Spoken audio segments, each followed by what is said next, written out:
नमस्कार। जन उत्तराखंड में आप सभी का स्वागत है। मैं हूं प्रभात। बुलेटिन में सबसे पहले रुक करेंगे इस वक्त की हेडलाइंस का।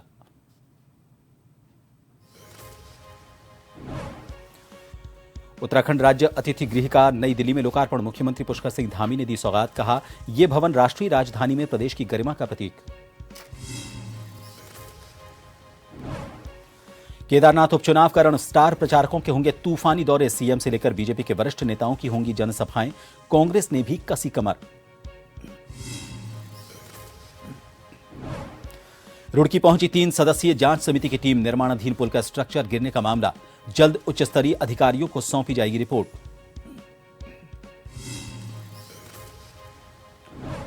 लोहाघाट डिपो की रोडवेज का ब्रेक फेल। चालक की सूझबूझ से 28 लोगों की बची जान। हाल ही में अल्मोड़ा में बस के खाई में गिरने से हुई थी 36 लोगों की मौत। और उत्तराखंड में मौसम सामान्य। बागेश्वर में बारिश के बाद ठंड। घाटी क्षेत्रों में छाया कोहरा। मैदानी जिलों में अभी भी सूरज की तपिश।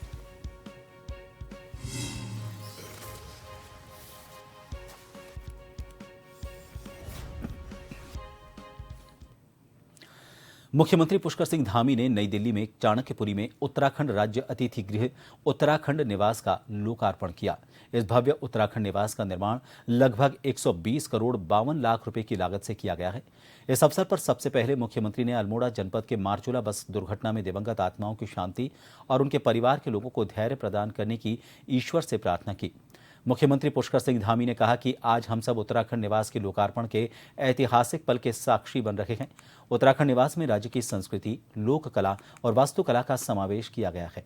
उत्तराखंड के अद्वितीय कला की छाप उत्तराखंड निवास संजोए हुए है।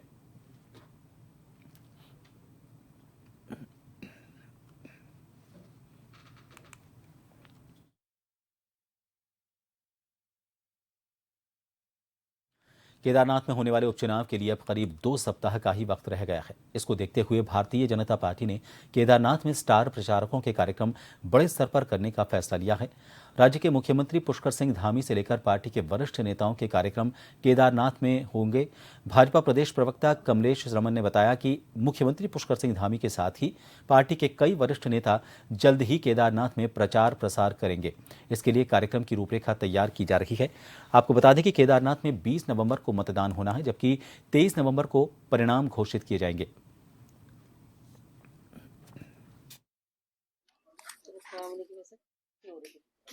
लगातार जब तक हमारा 20 नवंबर तक चुनाव होगा वो वहीं पर रहेंगे, वहीं पर प्रवास करेंगे और लोगों के बीच में जन संवाद करने का काम करेंगे। माननीय मुख्यमंत्री जी भी वहीं पर अपने कार्यक्रमों की रूपरेखा के साथ साथ वहां कार्य करने का काम करेंगे और हमारे जो संगठन महामंत्री हैं वो भी वहां पर रह करके लोगों के बीच में जन संवाद करके जो हमारी कैंडिडेट है आशा नोटियाल जी के पक्ष में प्रचार करने का काम करेंगे और लोगों से अपील कर रहे हैं, क्योंकि सरकार ने बहुत बेहतर ऐतिहासिक निर्णय लेने का काम किया है। तो जब 20 नवंबर को चुनाव होगा तो भारतीय जनता पार्टी को एक बार फिर वो सीट मिलेगी। अल्मोड़ा के मौलिकहाल में भीषण बस हादसा होने से 36 यात्रियों की जान चली गई और 27 लोग गंभीर रूप से घायल हुए थे। आज चंपावत टनकपुर राष्ट्रीय राजमार्ग पर एक बड़ा हादसा होते होते टल गया। लोहाघाट डिपो की लोहाघाट से हल्द्वानी जा रही रोडवेज बस स्वाला के पास कोट अमोड़ी के पास प्रेशर पाइप फटने से उसका ब्रेक फेल हो गया। इससे बस में सवार 28 लोगों की जान खतरे में आ गई। जैसे ही बस में सवार यात्रियों को बस के ब्रेक फेल होने की जानकारी मिली, यात्रियों में हड़कंप मच गया।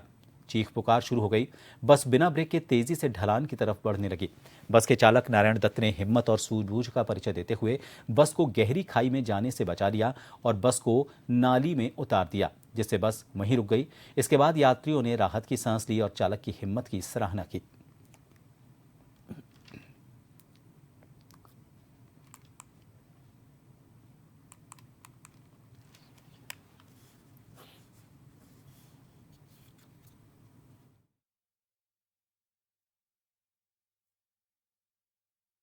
कुछ दिनों पहले भी एक हादसा हुआ है। सोमवार को अल्मोड़ा में हुए हादसे में कई लोगों की जान चली गई थी, लेकिन उसके बाद भी बस हादसे रुकने का नाम नहीं ले रहे हैं।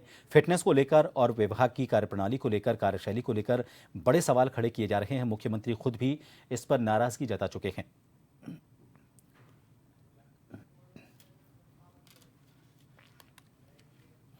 चंपावत से हमारे संवाददाता लक्ष्मण बिष्ट इस वक्त फोन लाइन पर बने हुए। लक्ष्मण, कुछ दिनों पहले सोमवार की घटना है, कुछ ही दिन बीते हैं और एक और घटना सामने आई है। मुख्यमंत्री खुद इस पर नाराजगी जता चुके हैं, कई एक्शन हुए, कई लोगों को अपने पद से हटा दिया गया, लेकिन उसके बावजूद लापरवाहियां कम नहीं हो रही हैं। सीधे तौर पर इस दुर्घटना में बस की फिटनेस को लेकर सवाल खड़े किए जाते हैं। क्या किसी तरह का कोई एक्शन हो रहा है इस खबर के बाद?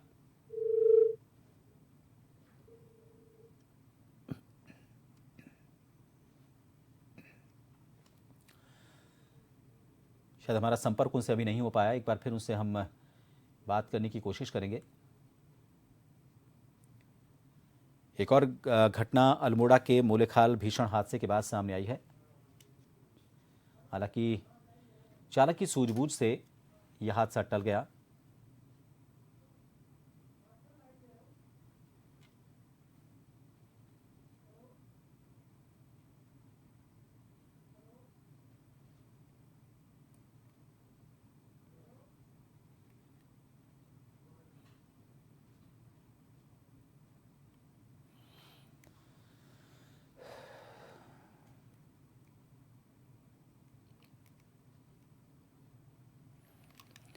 चंपावत टनकपुर राष्ट्रीय राजमार्ग पर यह बड़ा हादसा होते होते टला है। लोहाघाट डिपो की यह बस थी, लोहाघाट से हल्द्वानी जा रही थी।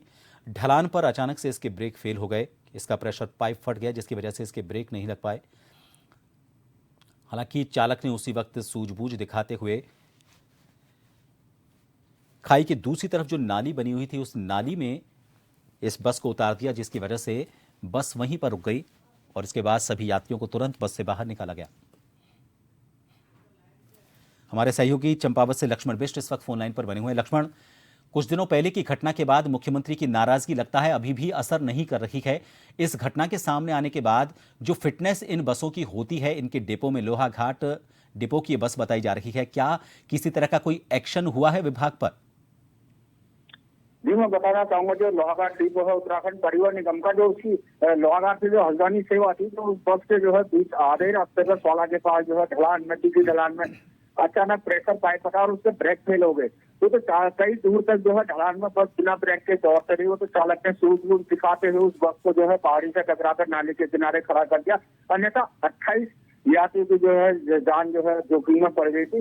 वहीं जहाँ तक बसों की फिटनेस की बात है, तो लोहाघाट डिपो जो है बड़ी बदहाल स्थिति में है। ऐसी बसें हैं कि जो अपना समय पूरा कर चुकी है, तो यहाँ की कार्यशाला है, वर्कशॉप है, वहाँ भी ना तो स्पेयर पार्ट्स मिलते हैं, मैकेनिकों की कमी है, तो किसी तरह जुगाड़ करके यात्रियों की जान से खिलवाड़ करते हुए परिवहन निगम जो है इन बसों का जो है संचालन कर रहा है। जी, देख रहा हूं मैं इस बस में एबीएस भी लिखा हुआ है। एबीएस का मतलब है एंटी ब्रेकिंग सिस्टम लिखा हुआ है। एंटी ब्रेकिंग सिस्टम तो छोड़िए, इसके जो नॉर्मल ब्रेक है वो भी काम नहीं कर रहे हैं। क्या लग रहा है कि जो मुख्यमंत्री ने नाराजगी कुछ दिनों पहले जो दुर्घटना हुई थी अल्मोड़ा में, उसके बाद जो नाराजगी थी, उसका कोई असर अभी भी विभाग पर नजर नहीं आ रहा है?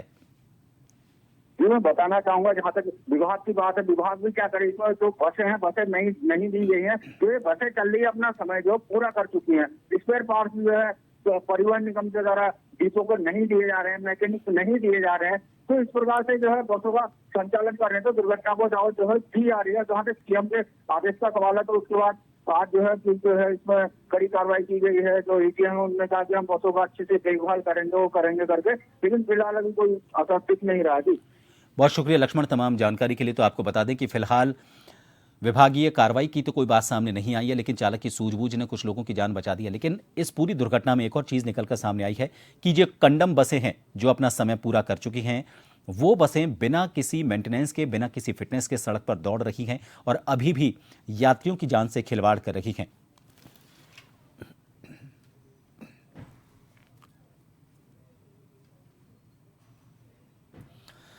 रामनगर विधायक दीवान सिंह बिष्ट ने अपने कार्यालय में पत्रकार वार्ता की और इसमें मरचूला बस दुर्घटना पर दुख जताते हुए अपनी शोक संवेदनाएं व्यक्त की। उन्होंने इस मामले में रामनगर के सरकारी अस्पताल में घायलों का हाल जाना। प्रदेश के मुख्यमंत्री पुष्कर सिंह धामी के हुए विरोध की निंदा करते हुए उन्होंने कहा कि कुछ लोगों ने मुख्यमंत्री का विरोध माहौल खराब करने की कोशिश के लिए किया।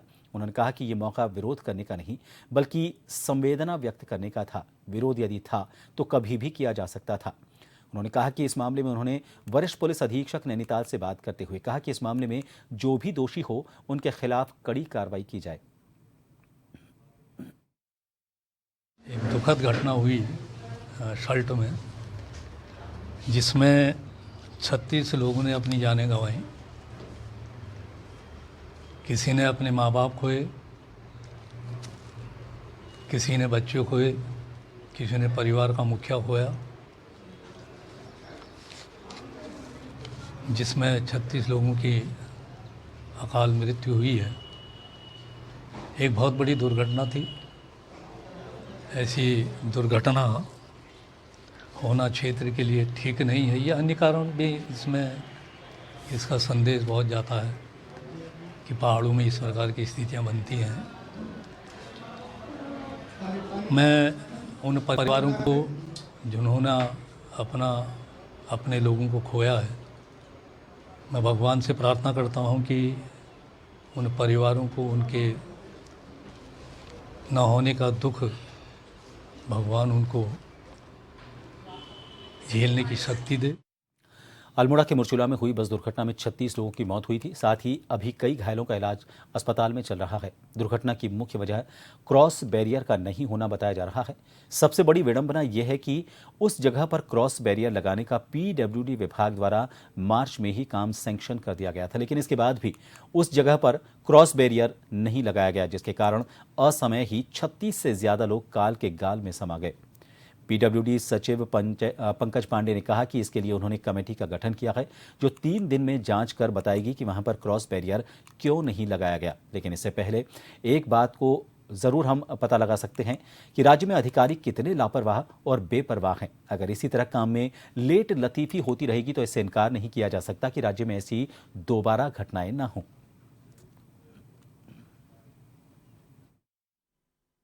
ये बात सामने आई है कि वहां पे क्रैश बैरियर नहीं था, और फिर मैंने पता किया तो इसमें हमने लास्ट ईयर मतलब लास्ट फाइनेंशियल ईयर में मार्च में ये वहां पे क्रैश बैरियर लगाए जाने का सैंक्शन दिया है। तो उस पर मैंने एक समिति गठित की है, जो अपर सचिव है हमारे पीडब्ल्यूडी के धीराज गर्ब्याल, उनकी अध्यक्षता में एक समिति बनाई है। उसमें चीफ इंजीनियर जो हेडक्वार्टर के हैं ओम प्रकाश जी, वो सदस्य हैं। 3 दिन में उनको रिपोर्ट देने को कहा गया है कि जब यहाँ से स्वीकृत हो गया था, क्रैश बैरियर सैंक्शन था, पूरा रोड सेफ्टी के सारे काम, तो उसके बाद अभी तक वो काम क्यों नहीं हुआ, टेंडर क्यों लेट हुआ और काम क्यों नहीं हुआ। तो इस पे भी जांच करके 3 दिन में समिति बताएगी। और चीफ इंजीनियर को कल ही मैंने भेजा था साइट पे। चीफ इंजीनियर ने पूरे स्ट्रेच का निरीक्षण किया और एक रिपोर्ट उन्होंने भी दी है। उनका कहना है कि सड़क की स्थिति संतोषजनक है, उसमें वैसे गड्ढे या ऐसी कोई चीज नहीं है। एक छोटे से ब्रेक के लिए रुकेंगे, बने रहिए जन टीवी पर।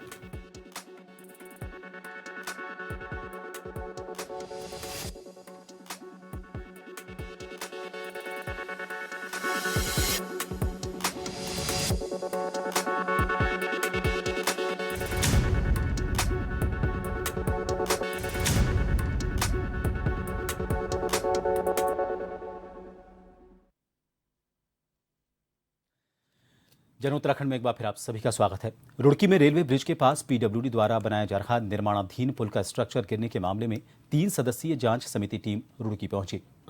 यहां टीम ने पुल का निरीक्षण किया और पुल का स्ट्रक्चर गिरने की जांच की। आपको बता दें, शासन स्तर से 3 सदस्यीय जांच टीम गठित की गई थी, जिसके चलते देहरादून से मुख्य अभियंता राकेश चंद्र शर्मा के नेतृत्व में 3 सदस्यीय टीम घटनास्थल पर पहुंची और पुल गिरने के मामले में जांच की। पुल गिरने में कहां और किसकी लापरवाही रही, इन सब बिंदुओं पर जांच पड़ताल की जा रही है। मुख्य अभियंता राजेश चंद्र शर्मा ने बताया कि रिपोर्ट उच्च स्तरीय अधिकारियों को आज शाम तक सौंप दी जाएगी।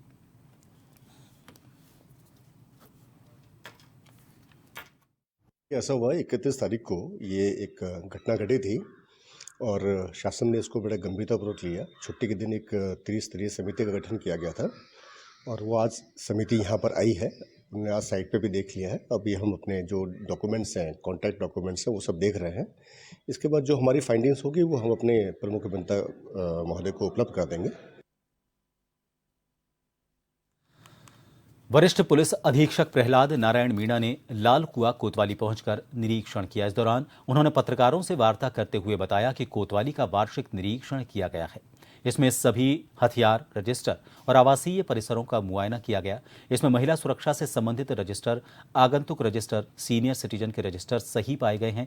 साथ ही पुलिसकर्मियों को हमेशा तत्परता बनाए रखने के निर्देश दिए गए।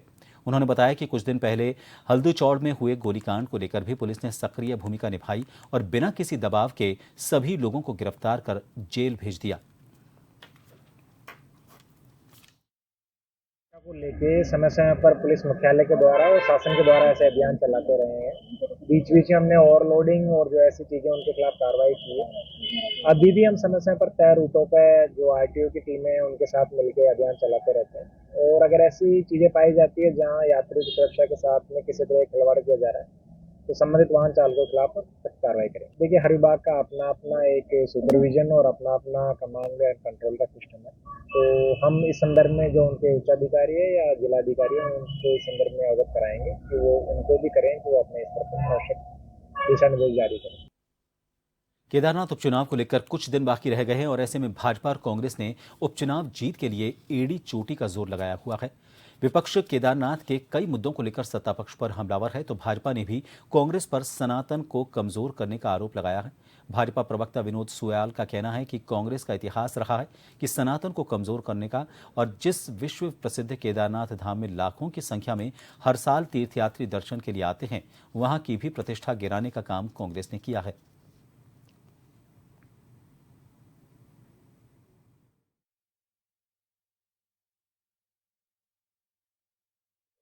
निश्चित रूप से कांग्रेस ने आज से नहीं, उनका इतिहास रहा है कि उन्होंने सनातन पर कुठाराघात करने का और सनातन को कमजोर करने का कांग्रेस ने कभी भी मौका नहीं छोड़ा है। उसके एक उदाहरण है, उसके अनेकों उदाहरण है जब उन्होंने सनातन को कमजोर करने का प्रयास किया है और ये उनका केंद्रीय नेतृत्व के इशारे पर वो करते हैं। वो तो केवल कठपुतली है, इसलिए उन्होंने जो विश्व प्रसिद्ध है भगवान भोले शंकर का, जहां पर लोग आकर केदारनाथ में जो है तो आना जो है तो अपना सौभाग्य समझते हैं, उस धाम की भी प्रतिष्ठा गिराने का काम कांग्रेस ने किया है और ये काम कांग्रेस करती आ रही है। सनातन को कमजोर करने का काम कांग्रेस पहले से करती। केदारनाथ उपचुनाव को अब महज 2 सप्ताह का वक्त रह गया है और ऐसे में भाजपा ने अपनी तैयारी को और तेज कर दिया है। पार्टी बूथ लेवल तक अपने मतदान को बढ़ाने को लेकर प्रयासरत है। इसको लेकर भाजपा प्रदेश अध्यक्ष महेंद्र भट्ट ने बताया कि हम केदारनाथ में बूथ केंद्रित रणनीति बना रहे हैं।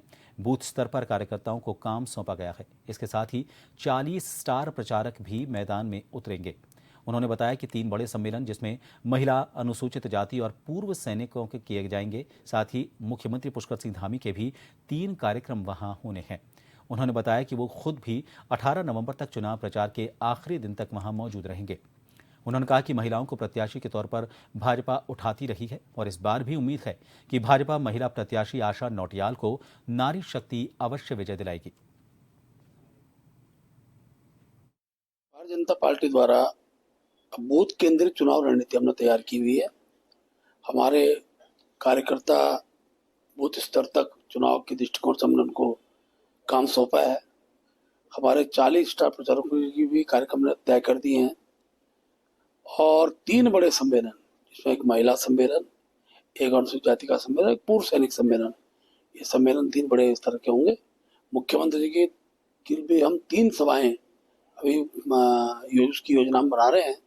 मेरा भी प्रत्यक्ष रूप से 11 तारीख से लेकर 18 तारीख तक मतदान का प्रचार तक का दिन मेरा कार्यक्रम भी सुनिश्चित हो गया है।